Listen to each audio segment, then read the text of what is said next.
بسم اللہ الرحمن الرحیم۔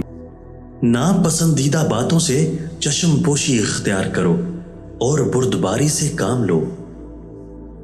اللہ کی اطاعت میں اگر لوگوں کی نافرمانی ہو جائے تو کوئی بات نہیں، لیکن لوگوں کی اطاعت میں اللہ کی نافرمانی ہرگز نہیں ہونی چاہیے۔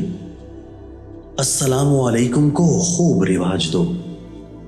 اگر چاہتے ہو کہ اللہ تعالیٰ تم سے خوش رہے تو یہ 3 کام کر لو۔ 1 اللہ کی نافرمانی سے بچو، 2 اچھی رائے دو اور اچھی گفتگو کرو، 3 میانہ روی اختیار کرو۔ 3 قسم کے لوگوں سے دوری اختیار کرو، 1 پست خیال، 2 آوارہ مزاج، 3 فحش خیال، کیونکہ یہ نہ تو خود کامیاب ہوتے ہیں اور نہ ہی کسی دوسرے کو کامیاب ہونے دیتے ہیں۔ صرف رضائے الہی کے لیے نیک اعمال کی لگن رکھو۔ جب رضائے الہی کے لیے کوئی کلام کرو تو اسے بہتر انداز میں کرو۔